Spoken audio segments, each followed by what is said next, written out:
Welcome to Eternal Journey, the podcast.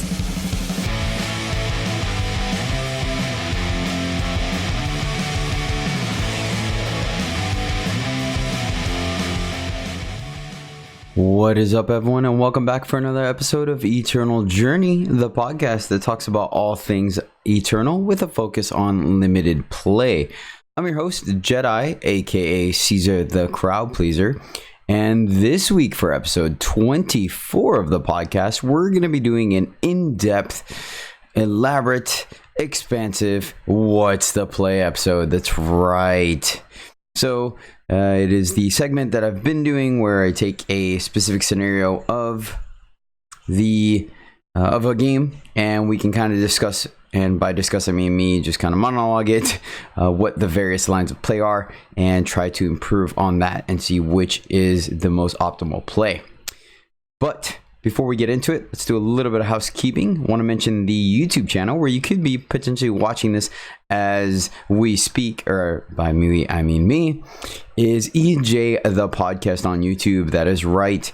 If you are unable to catch me streaming live and hanging out there, you can watch all this content. Some of it is stuff that I do live, other stuff I record separately and post. This is limited play tournament videos, constructed, and including now other games. That's right, recently got into another game which I'll talk about later. Those videos are going to be up there, and trying to do my best to diversify the content to have a little something for everyone, so you can check it out once again at EJthePodcast on YouTube.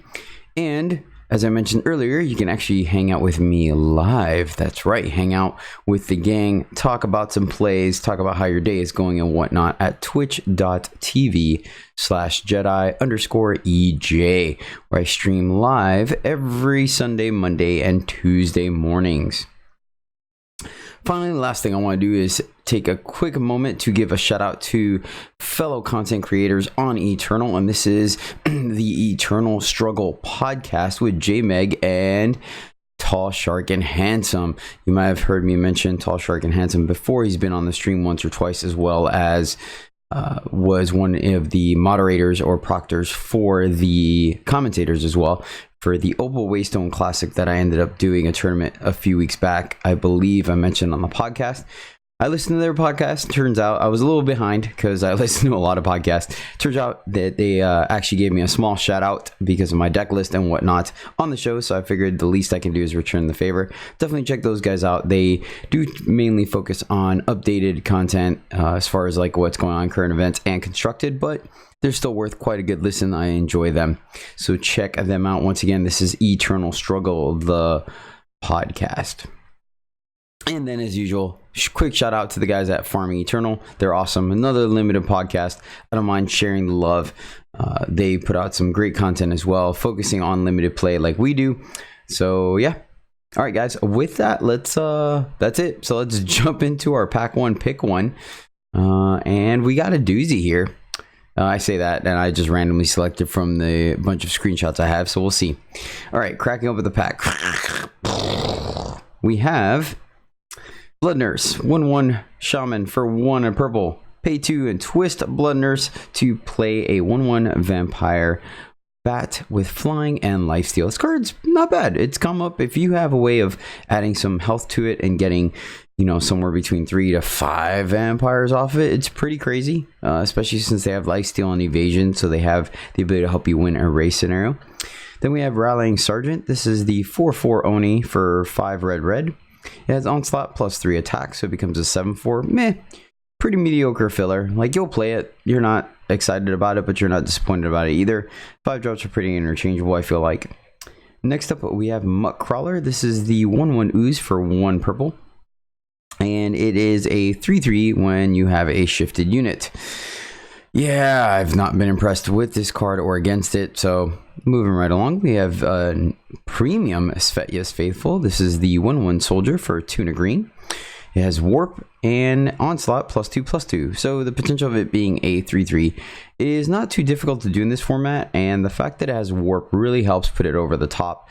A cheap Warp unit is actually really efficient because most of the time you will be able to play it whenever you see it off the top of your deck, unlike what happened to me last stream where I have 3 Blink Wolves in my deck, and I think I think at least 4 times, no joke, I saw it on the top of my deck for turn 1 or turn 2, so I was unable to warp it because I was drawing it.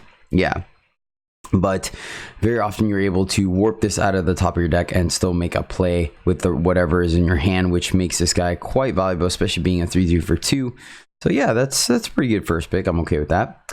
But then we immediately follow it with Torrid Test Pilot. This is the 1/4 Minotaur Valkyrie for 4 and a green. It has flying. And then pay 2 to twist Torrid Test Pilot to gain 1 armor. Yeah, this card is great. I think this card, even being a little more expensive, the fact that it has evasion, gives you armor for some synergies, and has a way to finish out the game, is stronger than is faithful. So we're going to take that. That card is just awesome. Typically it ends up sitting at a 2/3 flyer for a little bit, and then when you're able to, you turn it into a 4/1 and just start bashing in the air. So card is great. Next up we have Boot Knife. I'm not even gonna get into it. This card is pretty much stone cold unplayable. If you guys have a scenario where you thought it was good, let me know, because right now I sure as heck do not. Next up we have Camp Surveyor. This card's pretty medium in the primal deck, but it is it will fill a role. This is a 1/4 Yeti for 3 and a primal. Summon Scout, and then it has Shift 1. So kind of like the primal version of Alley Cat or Cricket Alley Guide, but yeah, Alley Guide. A 3/3 is way stronger than a 1/4. So yeah, still not going to replace the Torrid Test Pilot. And our last common, which is a doozy, is Horn of Plenty. This is the time relic for 5 at a time, and all your units get a +1/+1, period. Supports twisting, makes your guys a little bit bigger, helps break parity and stuff like that. Card is solid, and it being at 5 typically might feel like it's a little slow, but it's right where you want to be, because it means you're able to deploy units first and then immediately get advantage of playing it. That being said, I think Test Pilot is still the first pick just because it's a unit over a relic, but I could see you taking Horn of Plenty. Once again, 5s are pretty interchangeable, even though Horn of Plenty does do a very unique effect. Typically, the only thing that you could potentially replace it with is that one slow spell in packs 2 and 3. They give all your current units a +1/+1 permanently on the board. But yeah.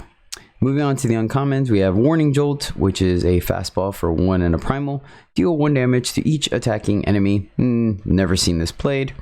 Seek Answers. Choose, it is a slow spell for 2 power, and choose power or non-power. Then draw a random card of that type from your deck. Meh, not bad. I mean, it's seen some play. I've played up, and I think they're fine. It keeps you extremely open, that's for sure, because it is a non-faction card. So early in the game, it helps you draw random power. It is not fixing because it is random, so you could potentially not get your splash color off of this or not get the color you need. But yeah, it's fine. And then later in the game, when you don't need power, you go find some gas, so not bad. And then finally, Runes Guide, which is the 2/2 Explorer for 2 and a red. And when one of your units emerges, i.e. it completes its cycle of shifted and then comes out with unblockable, the Runes Guide gets the attack and health this turn equal to that unit's attack and health. So, for example, if you have Crooked Alley Guide and then it emerges, Runes Guide will get a +3/+3 for the turn and attack as a 5/5. The card is good. Card is good. That being said, though, taking it pack 1, pick 1 is kind of rough because you don't know how much emerge you are going to have or shift, shifted units. So, but its baseline at 2/2 for 2 is 100% serviceable. So that kind of gives it a little bit of safety play. But I think I'd still take Test Pilot over that. And finally, our rare. Ooh, and it's a premium. Those of you watching on YouTube have seen it on screen the entire time. But those of you that not, with the suspense. It is a premium Ice Bolt. That's right. This is a fast spell for 2 and a primal, and it deals 7 damage to a unit. Its owner plays a sigil of their choice from their deck depleted. Yeah, I think this is an easy windmill slam. Like this card, even though it is primal, it is as close to unconditional removal as we're going to get for extremely cheap and fast. So it's great. It's cheap. It's a fast spell. And it gets rid of 95% of the things out there. So yeah, I think, and the fact that it's only 1 primal makes it easy to splash. So Ice Bolt is great. More often than not, the thing you are killing at that point in the game, the extra sigil that they are going to get isn't really as relevant. And so, yeah, I would slam pick Ice Bolt here. I am not of the camp of people that will avoid Primal at all costs. I have no problem playing it should the cards be open, as one of our 7-win decks had Primal in it. So yeah, guys, that is Pack One Pick One. Let me know in the comments below what you would have picked if you would have picked something different. I'd love to hear your discussion. Alrighty, so this leads us into our main topic, which is what's the play. So like I mentioned earlier, every week on the show, I like to pick a scenario that I feel like is interesting, like a board state or something like that. And I mean interesting with the fact that it might have as simple as 2 lines of play, or one that might have as many as 4 or 5 different lines of play, and not one particular line being the clear front runner, you know what I mean? And so I figured I'd just kind of do a level up episode and do several of these in one shot. A couple of things that means is, one, I'm really disappointed I don't have a co-host or a special guest this week, because that would be a great time to discuss what they would do and why we picked play. So I will do my best of justifying why I selected a play, or why I believe this is a play, or just showing you the different schools of thought that I had on one specific play. The other thing I'd like to mention is that because I don't want to add additional filler to the podcast length, because of that, typically I put a little bit of elevator music for about, somewhere between 5 to 10 seconds for you guys to kind of think about what your play is, so you don't have to bother hitting pause. But because I don't want to do that 5 or 6 times throughout the episode, we'll go ahead and I will just wait like a second. You guys can hit pause if you want. If not, we can go right into my answer. So that's one other thing we're going to change. But yeah, guys, that's pretty much it. So with it, let's go ahead and dive into our very first scenario. And so this one is going to be a little interesting. And actually, I think this might have been the one from,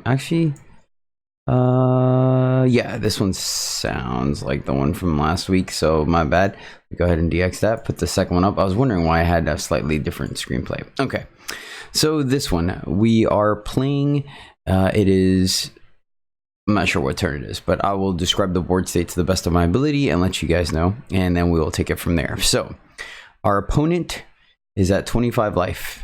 It is our turn. They have 2 out of 5 undepleted power, with Fire, Justice, and Shadow being their colors. They have a 2/1 Oni Patrol, a 3/1 Ankle Cutter, the 3/2 Argentport Knight or Paladin or Soldier, and then a Prophet, Angry Prophet, is currently at a 4/2, all undepleted or unexhausted. On our side of the board, we are at 5 power with Justice and Primal. Our board state is a 3/1 Bounty Hunter. So you can twist it for 2 to place a wanted poster on another unit, and then the wanted poster means when that unit dies, we draw 2 cards. And then we have the Unseen Disciple, forgive me, I forgot his name. That is a 2, oh yeah, I'll say why the Bounty Hunter is a 3/1. This is a 2/3 that when you play a spell, it gets double damage until end of turn. It's currently a 2/4 though, because we also have a Snow Fort in play.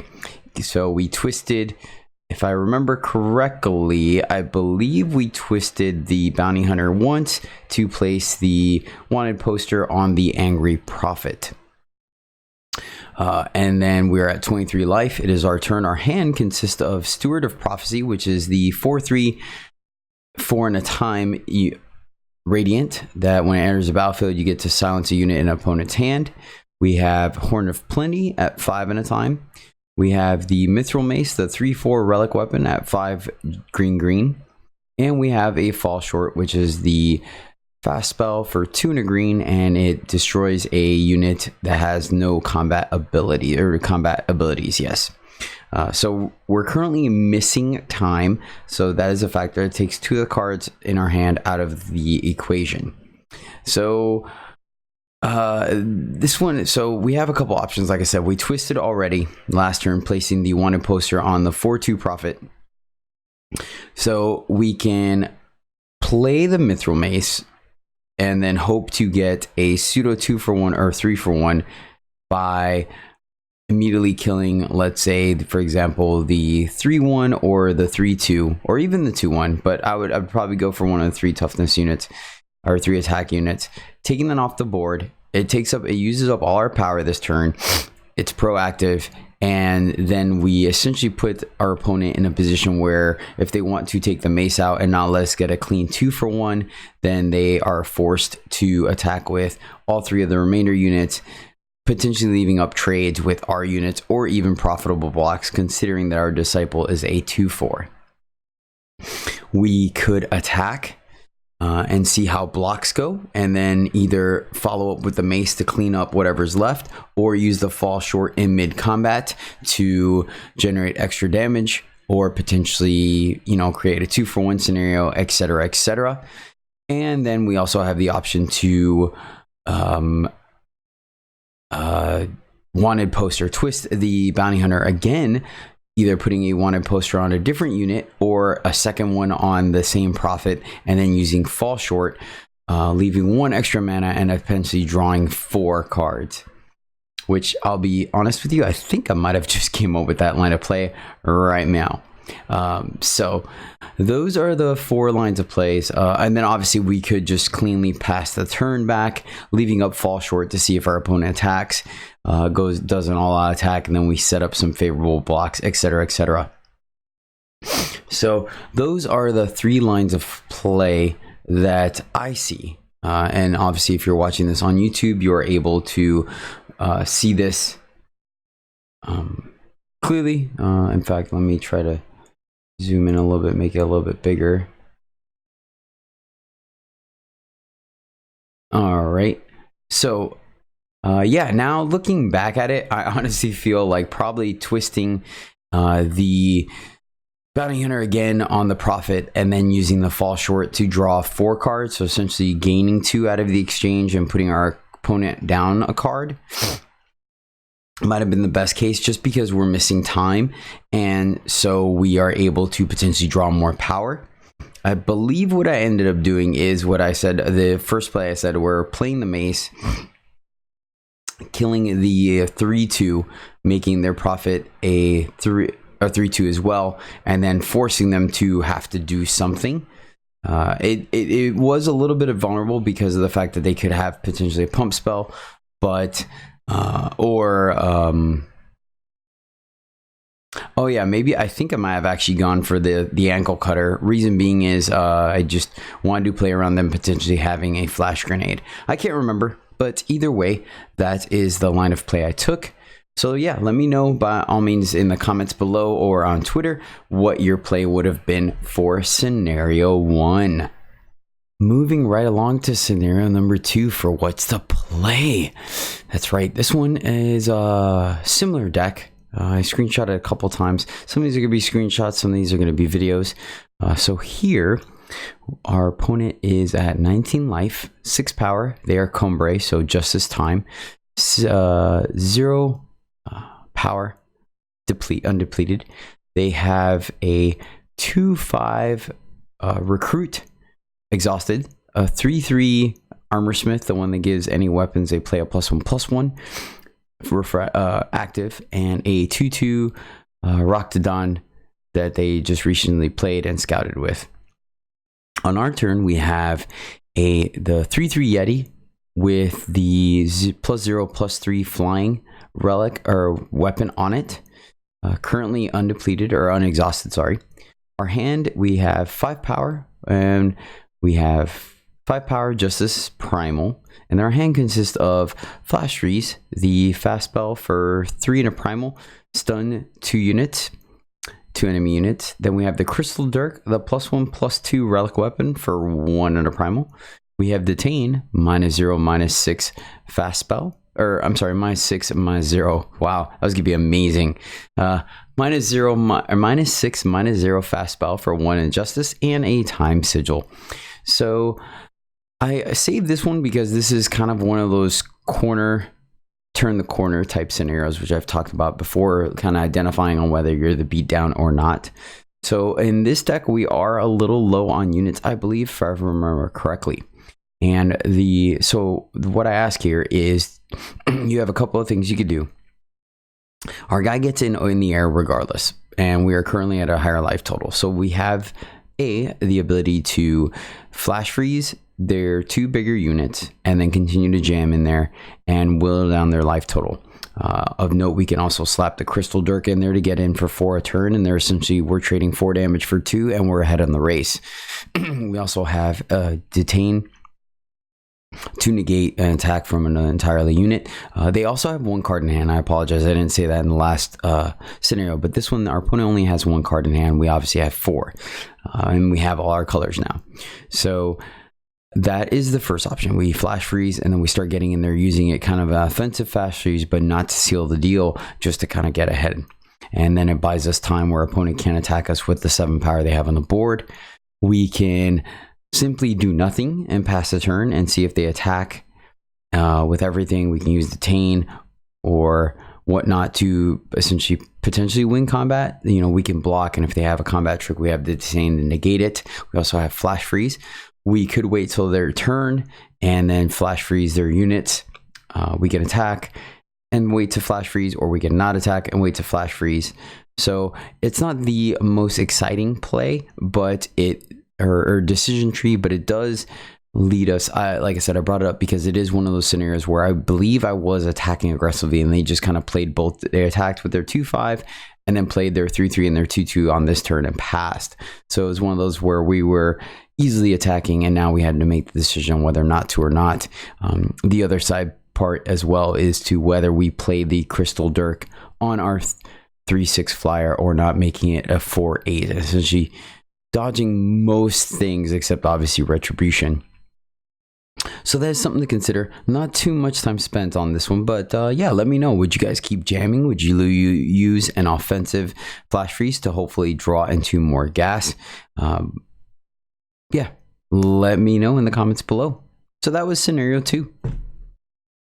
Alrighty, moving right along to scenario 3. Let me set up the board state. Our opponent is Huru, Justice Primal, with 0 of 3 power.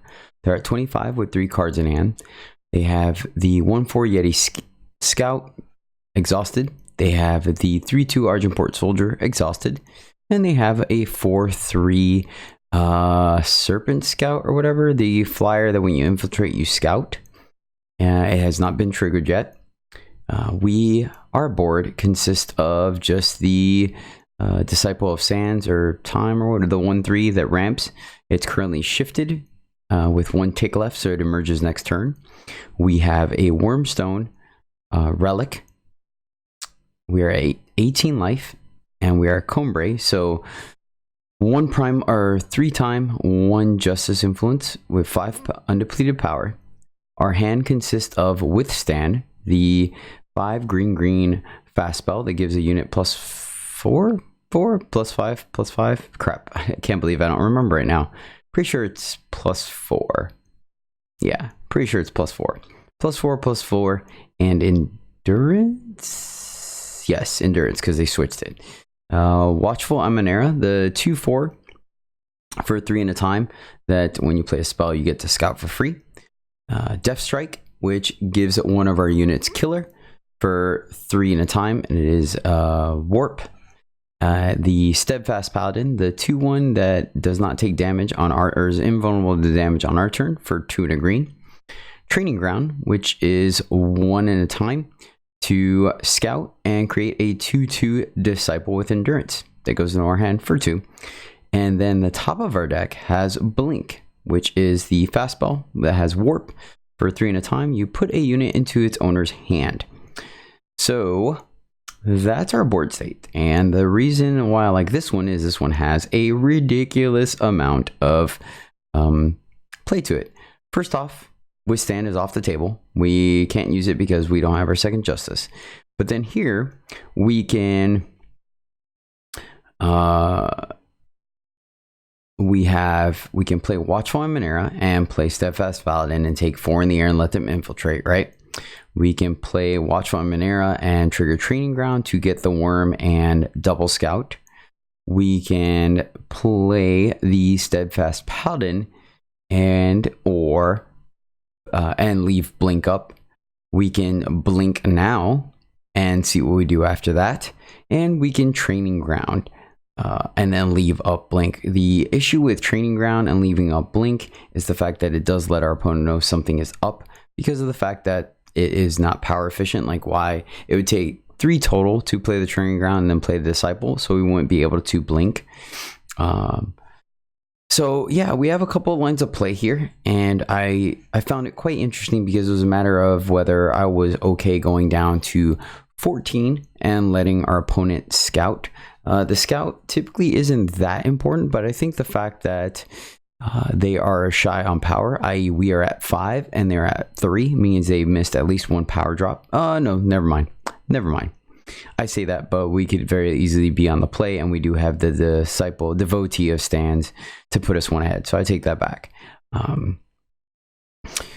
So those are various lines of play we could take. If we don't want to Blink, I'm sorry. And the 4/3, the +2/+2 to the Scout, that is typically a 2/1 flyer, is off of Tinker, so it is a permanent +2/+2. Obviously, if it was some type of weapon, it'd be a little bit easier to just blink it away, drop the weapon, and continue developing our board, getting the worm stone broken. So I believe I ended up going with, let me think for a second.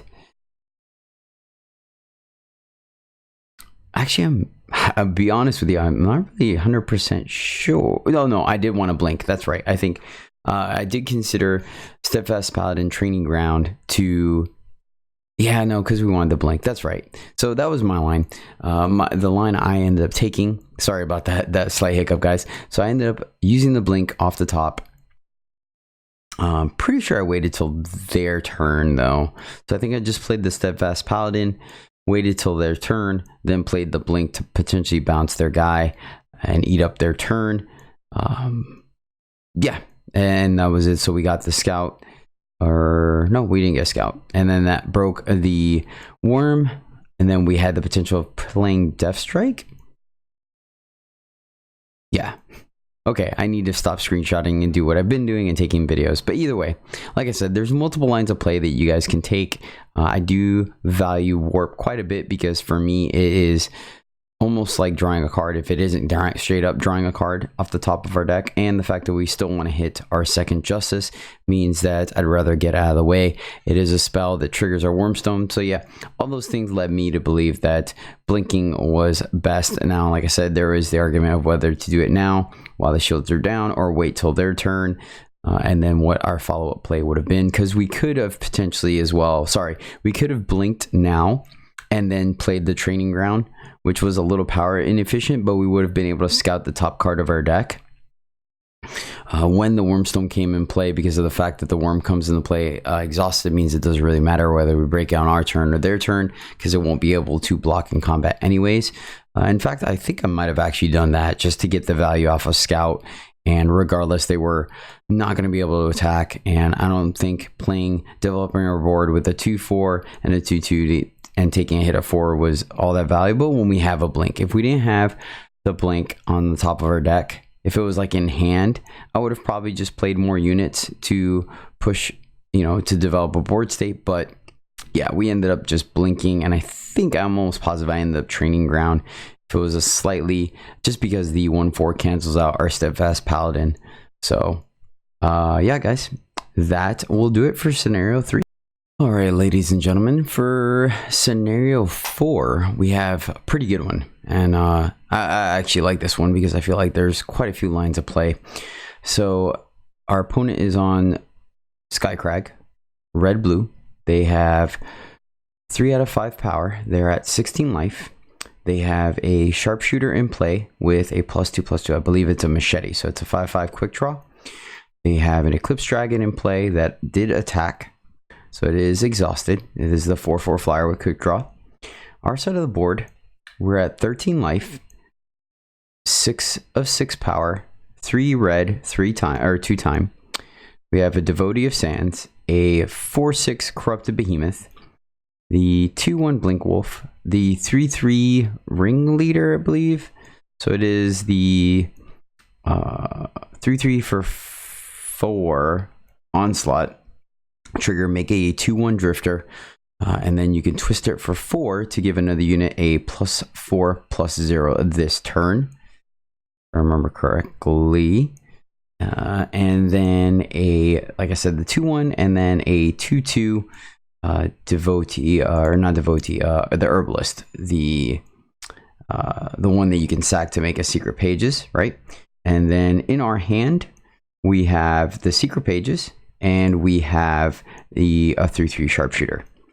So the reason why I bring this one up here is actually because of the fact that there are so many lines of play we can do. We are at 13 life, so we can't A space, I don't feel like, because they have 9 power on the board and they are playing a very aggressive color combination. They're at 16 life, and minus the Behemoth, their 5/5 can profitably block everything on our side of the board, right? So here is the issue we have. We can twist the Ringleader at least one time, so one time for 4, and make any of our 2/1s or 2/2s. We have 3 units that can essentially be larger than the Sharpshooter and swing, right, with everything, because we know chances are they're going to block with the Sharpshooter or block the Ringleader, so they take that off the board because this is the biggest threat. Another option we have is to twist it on the Behemoth, because it will not die to the Sharpshooter and get in there for, a ton of damage as well. And the issue with both these scenarios is the fact that it does not allow us to play what's in our hand, because we're only at 6 power, and like I said, it's 4 to twist, and the 2 things in our hand are 3 cost. Another option we have is to twist the Behemoth, making it a 5/5, so it can get in there, but it would trade. So if we attack with it as is and they just block and nothing happens, they could play around, I guess, a combat trick, but I don't think they would. If we twist it once, then we offer the trade, so we get their 5/5 off the board for our 5/5, and we gain 2 life, and they're left with the dragon. We have a board state of a bunch of 2/2s and whatnot. And twisting it once allows us to play one of the 2 cards in our hand.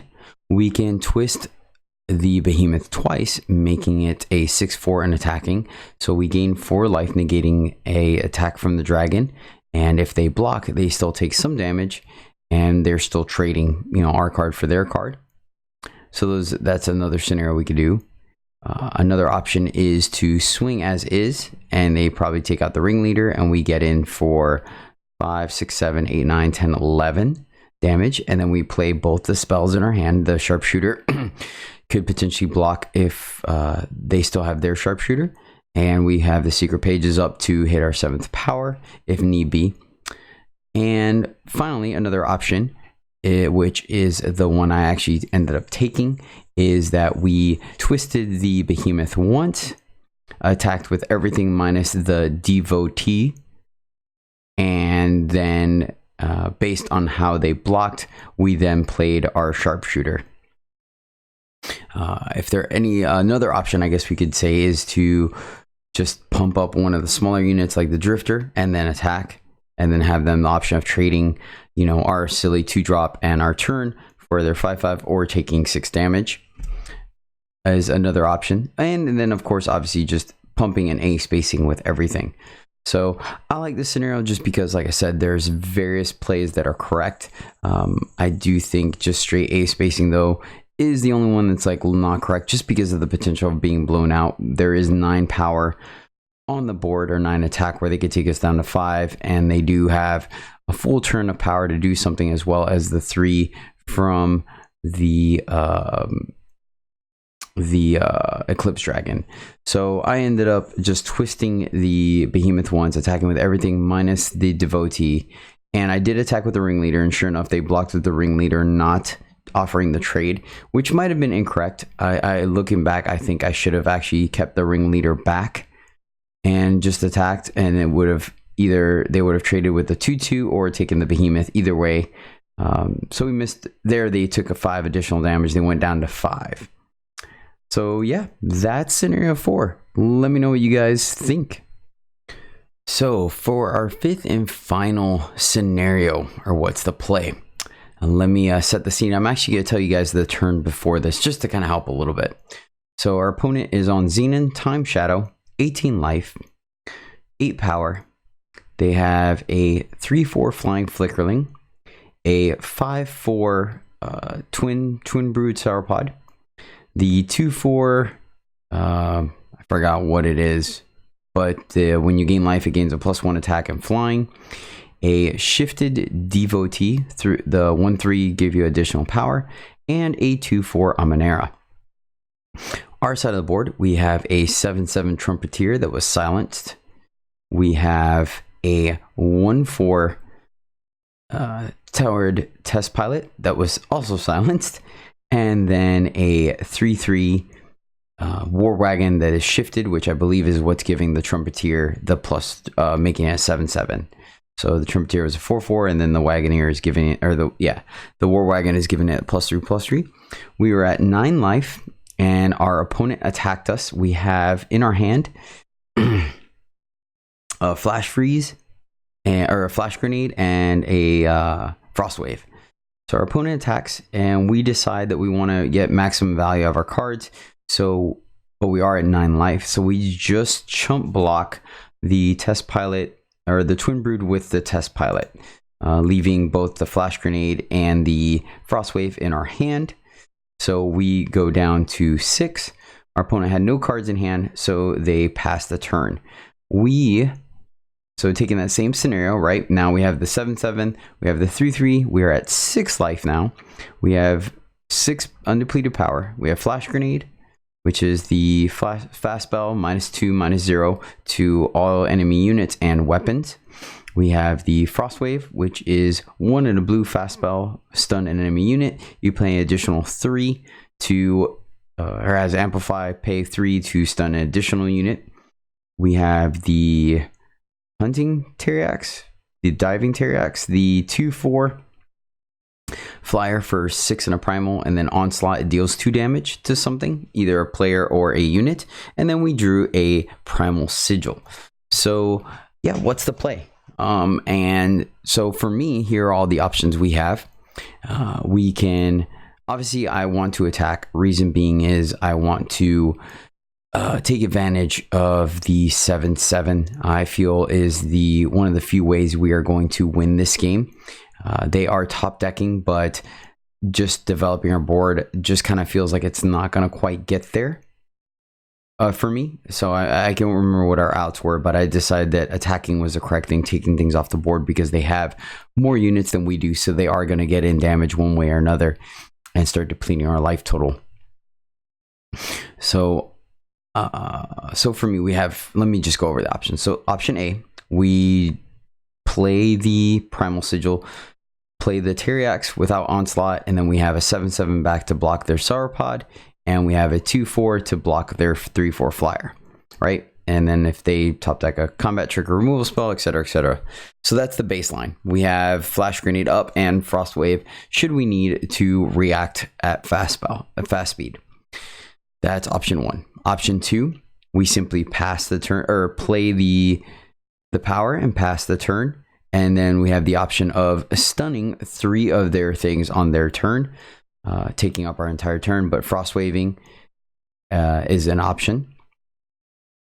And then we can attack with this 7/7, see if they take the damage or block, and then we can onslaught the 2/4, not really killing anything on their side of the board, which is a little unfortunate, but we can deal additional 2 to them. We have a blocker, and we still have our flash grenade and frost wave options open.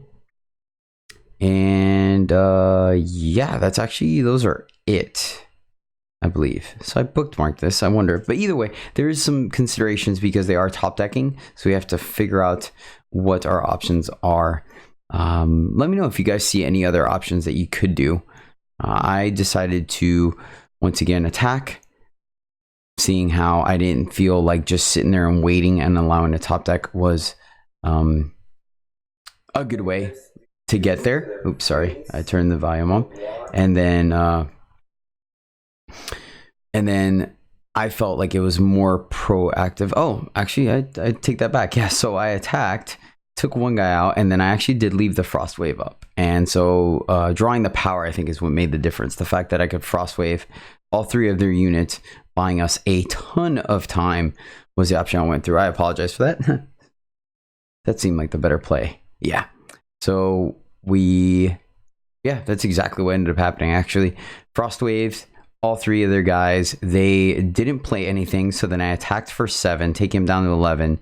Used the Terriax, hitting him for 2 more, taking him down to 9. And then still having flash freeze up. We're at 6 life. The devotee comes off. They play a submerged titan, not shifted, and we draw our 3/3 stranger. Forgive me. Terriax, or the wagon, emerges, and yeah, we actually attack with everything. Wow, I am gutsy. Let me make sure, see if I did that, because we want to put the pressure now. Like, we still do not have an answer to their sauropod. In fact, it's gotten worse. That was the other reason why I wanted to keep attacking with the trumpeteer, because leaving it back on defense for the sauropod was only going to buy us a limited amount of time. And so I felt like it was I wanted to take advantage of having a 7/7. That's really strange. So they ended up double blocking the trumpeteer with their devotee and the submerged titan. Not really sure why. I guess no, even there's nothing that gives overwhelm. I have no idea why they did that. This is the last scenario, so I'm going to finish playing out the game for you guys. See if in the long run end up being the correct play. So now we end up playing our 3/3 endurance stranger. We have flash grenade up, and their guys come off of stun. So they have the 3/4 flyer, the 5/4 sauropod, and the 2/4 Amanera. They're at 4, 1 card in hand, and they decide to just pass the turn. So what do I do? Let's see, it's gonna be close. I'll fast forward a little bit, guys, because I think it might be drawn out a little bit. Do I attack with the 4/4? No, I don't. Think about it. And I just pass as well. And then we draw Warhawk. So I attack with the 2/4. They take it. And then we play the 4/3 flyer. And that seals the deal. So yeah. Like I said, I saved it. I felt like it was a slightly interesting play just because you can make the decision on whether to be aggressive, be proactive, or kind of gum up the board or slow down the game, etc., etc. What's the plays are better than others. It's hard for me to keep track of them throughout the week, but like I said, I try my best to pick the ones that have the most various lines of play just to see what many other people would be doing.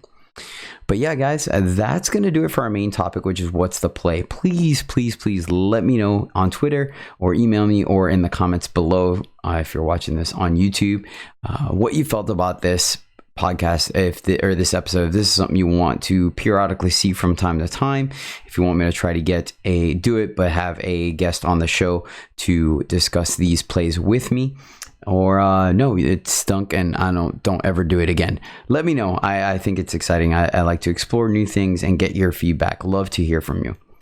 All right, guys, with that is going to deal with our main topic. Not sure if this is going to be a short episode or not. I'm doing these individually. So as far as secondary topic, I have not had the chance to play very much lately. Life has just been super busy with content creation and multiple jobs and things like that. So I have not been able to explore Expedition, pun intended. But let me know what you guys are doing. Is anyone out there playing Expedition? Is it popular? Is it not popular? Is it only for newer players? Let me know what you guys think if you are playing it. And if you are, what decks are you playing Expedition? Hopefully sometime this weekend I'll be able to brew up a deck and get some videos out there for you guys to see how the scenario plays out, considering that we only have it for a month. So yeah. That is going to do it, guys. We're going to call it a show. Thank you so much again for tuning in. I really appreciate it. I hope you're enjoying the show. I'm enjoying doing it. So yeah, that's great. As far as contacting me in social media, you can find us at Twitter and YouTube at EJthePodcast. And that's going to be primarily eternal content. I post, when new videos, when I go live, etc., etc. Speaking of going live, you can catch me every Sunday, Monday, Tuesday mornings, twitch.tv/Jedi_EJ. Come hang out. Let me know what you thought of this episode. Let me know of what each scenario, what your play would have been. And let's just get better at Eternal together. If you're interested in my real life stuff, I do some cosplaying, some circus performance, some fire performing, and all kinds of things. Kind of a jack of all trades, master of none. You can check me out on Instagram at CaesarLebear7. And then as usual, you can catch this podcast on iTunes, SoundCloud, and YouTube. All right, guys, that's going to do it. So let's put a bow on it. Thank you guys so much once again for tuning. I cannot thank you enough. I make this content for you guys. So the fact that you're consuming it, let me know if you've gotten a little bit better about it and whatnot. If you do like the show, please share and rate and like us. It makes a big difference, helps me continue making content, lets me know I'm on the right path. But that is going to do it, guys. So until next time, happy gaming.